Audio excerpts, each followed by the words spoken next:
We are in such a beautiful, idyllic location in Micronesia on a beach. You know, there are people who cannot see what I'm seeing right now. There are people who can't see the colors or anything else. Stay tuned today to find out how Canvasback is changing all of that.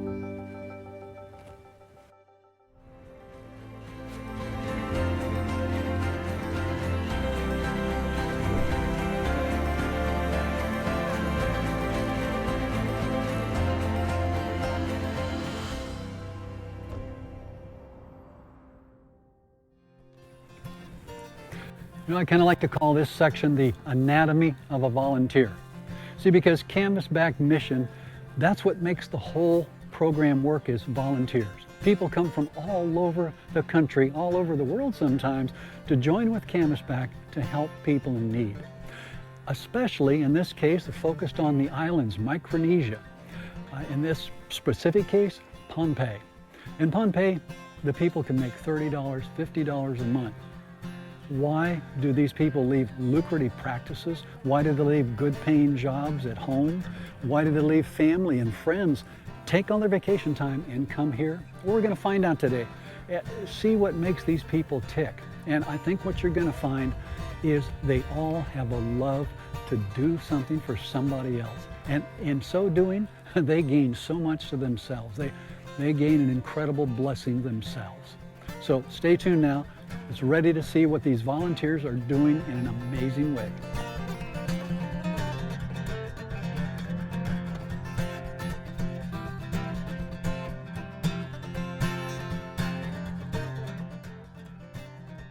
Yeah, so we are in Pohnpei, or Pohnpei, however you like to pronounce it, Micronesia, and we are at the main hospital. And one of the things that I always remember about my last trip to Majuro was finishing a long day of work and coming outside and seeing the kids, and that just cheered me up. And we would walk home every day, and the kids started waiting for us because we had pockets full of toys. We had chalk, and they would graffiti the whole city with chalk. Yeah, I was watching you the other night. You were going down the street and you had all these little fancy balls bouncing around. You attracted kids pretty rapidly. Yeah, so I have some other toys we'll be delivering too, but that's really fun because I like to interact. You know, it's nice to know who you're helping, and that's important. So I wanted to go outside also because if you haven't been here, you kind of wonder what the hospital looks like. Some people wonder if it's made of, you know, wood or is it a shack, and I mean it's a real structure. It's just really dated and not really finished, but it's functional, you know. How many patients are you seeing a day? So between like surgery and clinic, personally, maybe like 10 to 20. And that's not very much compared to what we can do at home, but every patient's brand new, and every patient has two eyes, and it seems like every eye has a problem. Really? Yeah, and then you get them into the operating room, and that takes a few hours of your day too. So that's just for you on a daily basis. So how many in the team now? Oh boy, you're asking questions that I don't know the answer to, but I think we're in the 20s. 21 maybe. Okay. Yeah. Okay. So you're doing a lot of work on a daily basis as a team. Yes. Yeah. And sometimes, you know, one of the other doctors will see the patient and they have multiple problems. So you'll get a retina specialist and you'll get an optometrist, you know, or you'll get a glaucoma or cataract, you know, doctor looking at them trying to help solve the problem. Drops. Dilate your eyes. There. Forehead up against the pad for me. Really? Yeah.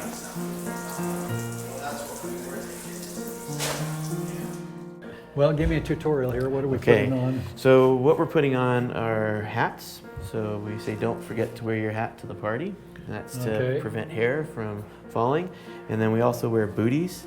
Put this on top, Mike. Yeah. There we go. And what you'll notice too is a lot of us try to recycle as much as possible. So I do carry my hat with me, although I thought it was done for the day, so it's a little beat up side. So I take it somewhere along this line as we can't go in unless we've got this on. Correct. So you'll see a red line before you go into a hallway. Now this is not necessarily a sterile hallway, but it is a hallway that we call clean. And then the sterile environment is when you go into an operating room where there is instruments opened up, and so you have to wear a mask when you go into those places. So for here we don't need a mask. And then I think I heard you talking about, you know, scrubbing. You know, why do you kind of rub, you know, bring your arm across the water? So everything goes from, you know, sterile to clean to contaminated almost. So this hands and so forth is the most sterile area down to your elbows, which are sterile, but after that it's not. So all the dirt and everything washes towards the non-sterile arms. So that's why you put your hand through the water like that. Why do you not touch the two hands together? You can. You can. Yeah, that's okay. But some So doctors yeah, you're don't. trying to dry them. So we're just trying to get them dry as we go out. Yeah. Okay. Yeah. Okay.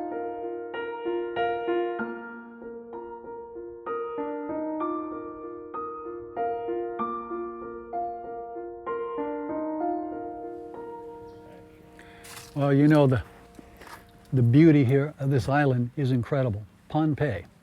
Pohnpei is an island virtually out in the middle of nowhere. The teams traveled, what, 2 days? 2 days to get here by airline. It was kind of grueling travel, but they've done it of free will because you see, they're all volunteers. They've come here to this island, the doctors, the ophthalmology team, the dental team, to help people. Now, while it's a beautiful island, the folks don't have a lot of money. They just don't have much of anything. You see, it's a situation that while, well, people may make $30 or $50 a month, they can't afford a surgery that costs thousands and thousands of dollars.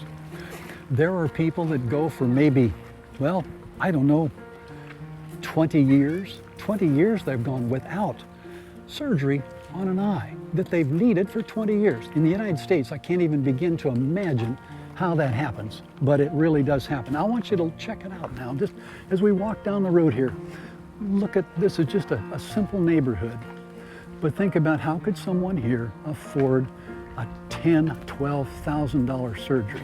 Well, bottom line, they can't. They just can't afford anything like that. But because of Canvasback Missions, Canvasback is able to provide all of this free of charge.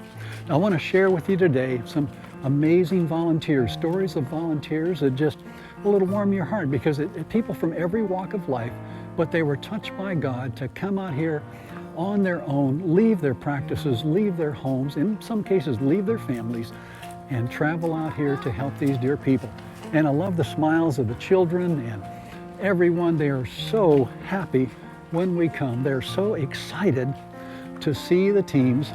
And I want to share with you, we're going to, later on in the series, we're going to talk about some of these dear people who have eye surgery with no anesthetic except in the eye, but they'll lay there for 3 or 4 hours and never move a muscle. It's incredible. I know you're going to enjoy this because it's about giving of self, exactly what Jesus said to do. Go ye into all the world and preach the gospel and share about me, he said. People today don't understand who Jesus Christ is. They don't understand that the God of the universe loves every one of us completely, fully, and supremely, so much that he died for every one of us.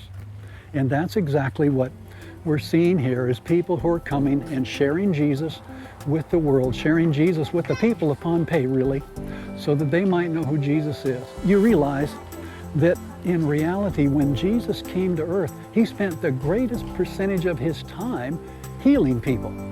See, for you and for me, if we're sick, we can't think about anything else other than being sick.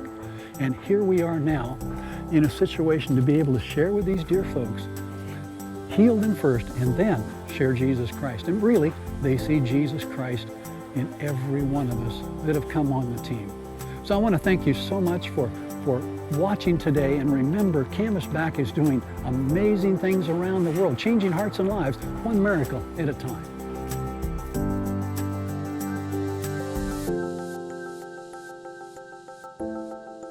The super teams are making an impact on hearts and lives, a miracle at a time, but there's more, so stay tuned. Canvasback Missions has been changing hearts and lives in the islands of Micronesia for nearly 4 decades.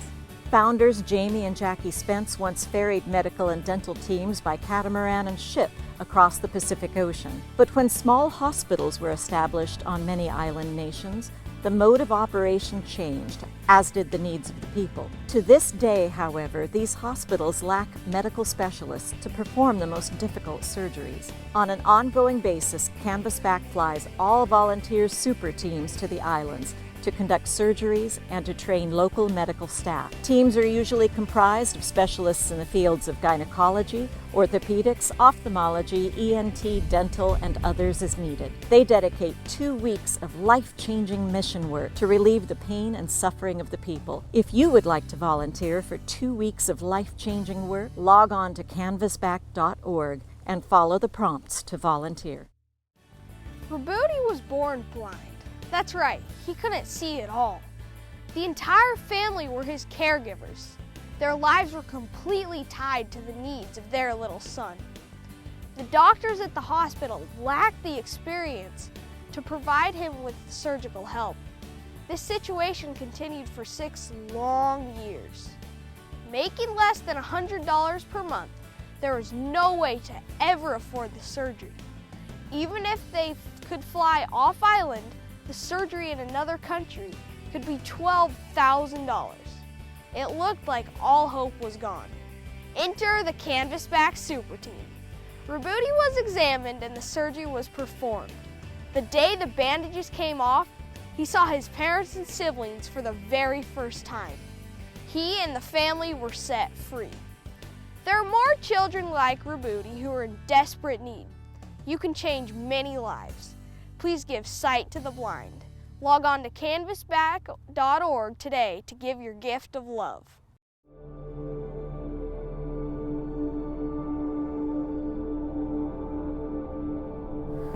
You know, I look at all this sand.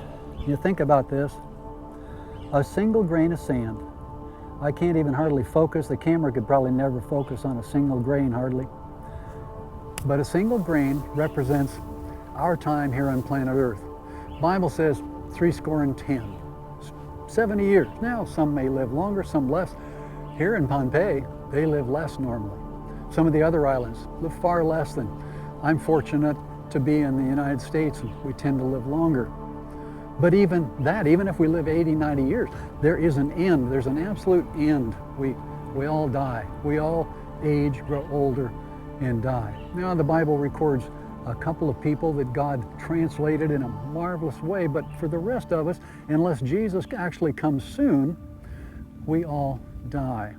But you see, God didn't create us for time, He created us for eternity. If you could take those grains of sand and multiply them of every beach on the planet and all the sand under the water on the planet, that would just be the beginning. If each grain represented 10,000 years, that would just be the beginning of time.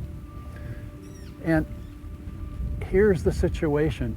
Jesus came to planet Earth to die for us, that we might have that opportunity to live with Him forever. He said in John, "Let not your heart be troubled. You believe in God, believe also in me. In my Father's house are many mansions," or many rooms.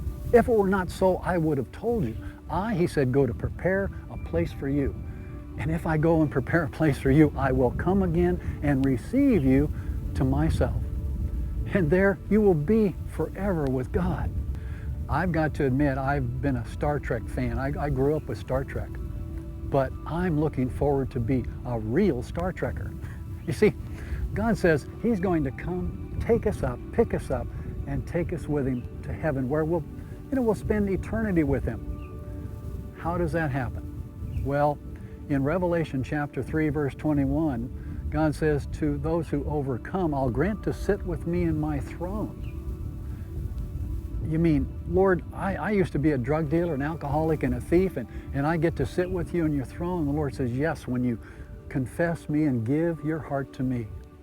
Turn my life over, surrender. You know, surrender means I've been going this way, and all of a sudden I turn and I totally go that way. Different direction, new direction. And God comes in and gives me the power, because I don't have it in my life. God gives me the power to go that new direction. What I do is the choosing. Every one of us have choice. We all have free choice. And God says, choose you this day whom you'll serve. If God, then serve Him. If the devil, then serve him. We only have two choices. You get out of bed in the morning, you have a choice whether you serve God or not. If you don't choose, you're already serving the other one. But Jesus said, look, I want to make you royalty. And that's what it's all about here, is we're in royalty training. Think about it. Adam and Eve threw away their royalty, and God says, I'm going to reestablish that royalty in you. I'm going to bring you into the royal family of God, that you can sit with me in my throne, and together we're going to rule the universe forever. I believe with all my heart there's many peoples, many creations of God that have never sinned, have never fallen. This is the only planet that's fallen. This is the only planet where God came in person to die on a cross, to surrender his life to save us. All the other beings have been watching in awe and wonder to really see the amazing character of God. You know, today I invite you to see that amazing character of God. That's what Canvasback Missions is all about, is healing people so they can begin seeing the amazing character of God. Sight is an amazing thing.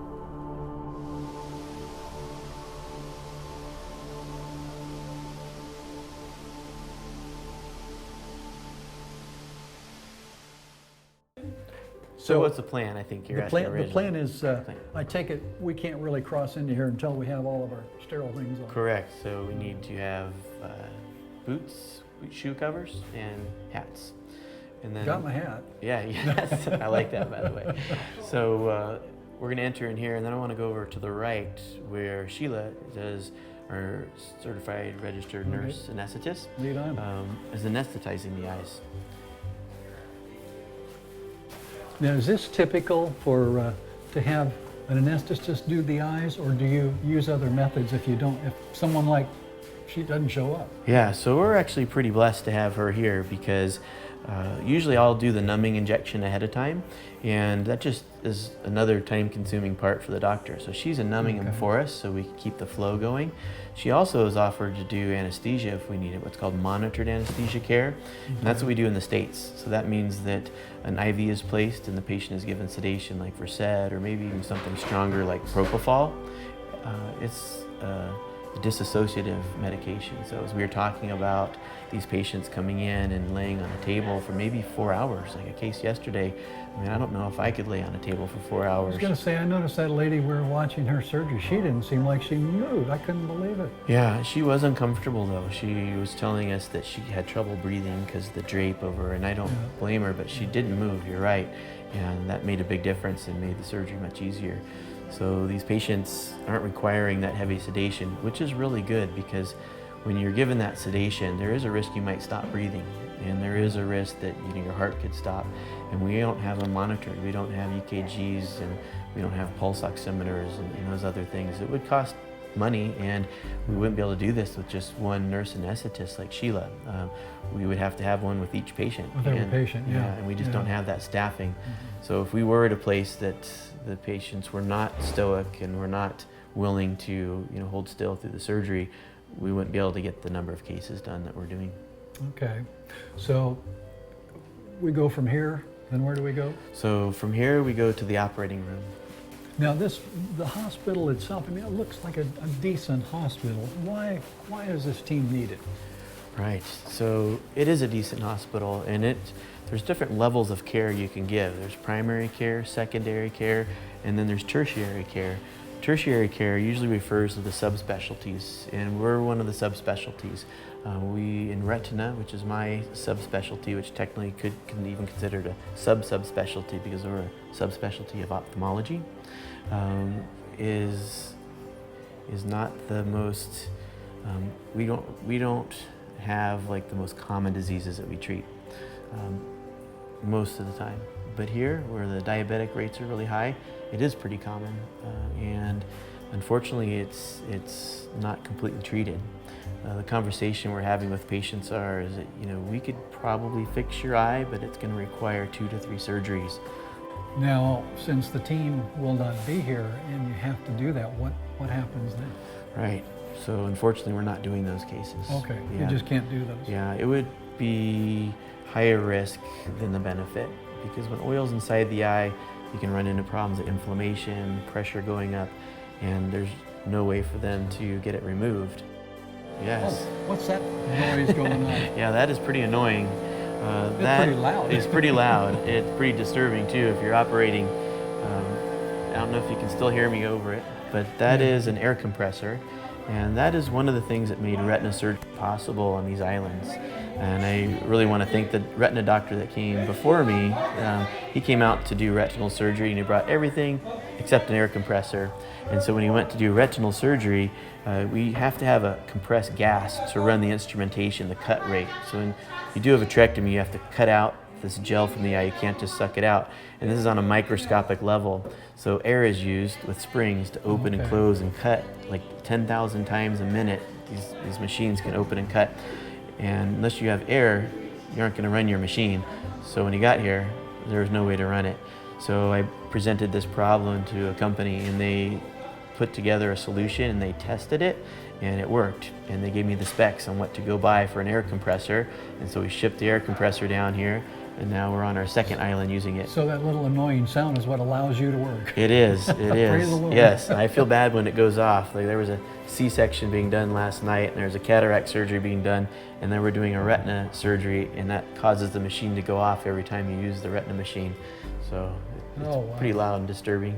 Is this our operating room This here? is, so this is operating two. Is that some place we can peek right now, or you've got something We going on? can't go in there right now. Okay. They're actually doing a cataract surgery.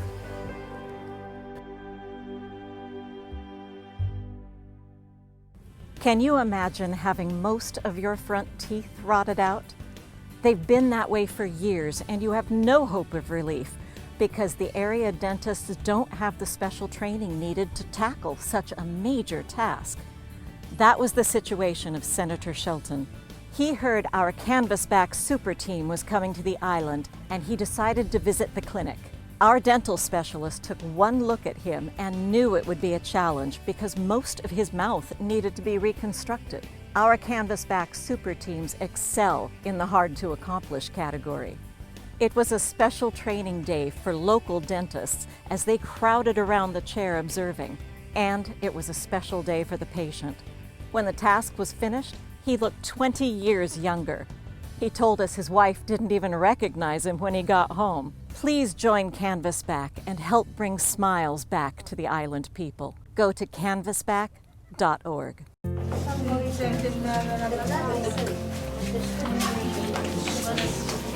Doctor's lounge, huh? Yeah, this is the doctor's lounge. I love it. All right, so There are two chairs in here. there are two chairs. So in this room, there's multiple suitcases, and this is not for clothes. This is for supplies. So whether it's sterile drapes, whether it's instruments, trays, the hard cases have medications in them. So you'd mentioned too, do you guys bring all the We do, all of this? because what you don't want to do is show up here and Deplete their resources. Deplete their resources. Okay. Exactly. That's not fair. I mean, we know what we're doing is important, but they're doing it every day. And so I wouldn't want someone coming in my house and eating all my food and leaving even if they're helping with something. Okay. So even, I'm just thinking kind of on another level now for those people who might want to partner with Canvasback financially. Yeah. There's need of all kinds of things. Even these aren't too expensive. No. But they're needed. Right. If you have 12 people using them and they're doing multiple cases, they deplete really fast. Yeah. You probably don't have any idea how much those cost. But, I don't. but I imagine if somebody, had $50, it'd go a long ways to buy some of these. They're not made too much of them. Yeah, this is true. And when we can, we try to do reusable things, hats that we can reuse. Well, I watched you pull one out of your pocket that, and put it on and had a hole in it. Yeah, already. it's time to get a new one. All right. So, it's kind of amazing the amount of equipment it takes to drive what you do. It is. I started a list on my phone of things that I wish I had this trip. Special dyes, special tools for depressing the eye. So I thought we could make do with Q-tips to kind of indent the eye when we look in, but they don't work that great. We use what's called scleral depressor, which is made of metal, and you actually indent the white part of the eye so you can see the retina in certain spots, because you can't just look in there and see it. You have to indent it to see the edges. Now I noticed your son, you brought your son along. I did. Is this his first trip or has he done some more? It is his first trip. What's he thinking of all this? I think he's liking it. He is diving in, and I check every morning with him to see how you're doing, not only like mentally but physically. Can I be nosy and ask how old he is? Sure, he is 19 years old. 19. Yes. Wow. And he's helping and assisting in surgery and. That's part of the deal. So I have 3 children, and I plan to bring each of them. Last year I brought my daughter, and this year I brought my son. And the deal is you have to have a skill to bring. You can learn something here, but that doesn't help us that much because we're teaching you. Yeah. So he learned how to do OCTs, check vision, check pressure, check patients post-op after surgery, and that's turning out to be invaluable. One little side note, we came here and there's a brand new machine called a Cirrus OCT. No one knew how to use it. Dr. Gallon's had it for a while and hasn't used it, and his tech hasn't used it. So when they get equipment, either purchased or donated, there's not a rep that shows up and sets it up and shows you how to take your first few pictures. So it'd be like us getting a piece of equipment from the future for them. You know, they just, I mean, you've seen it and read about it, but it's never used one here. It's the first time. So we were just lucky enough that the machine that Cameron trained on at our office is the same one here. And so that was a blessing. He's already taught Gifling, and that's Dr. Gallon's lead tech, how to use it. And just yesterday we unboxed a camera that they hadn't used, and it's a state-of-the-art piece of equipment for photographing the inside of the retina, unboxed and never used because it doesn't come with any support. So at 19 years old, he's been invaluable to the hospital. Yes, yeah, hopefully. That's pretty exciting. Yeah, that is. Which says that, you know, no matter what age you are, God can use you. That's right, that's right. Fantastic. Then look straight ahead again.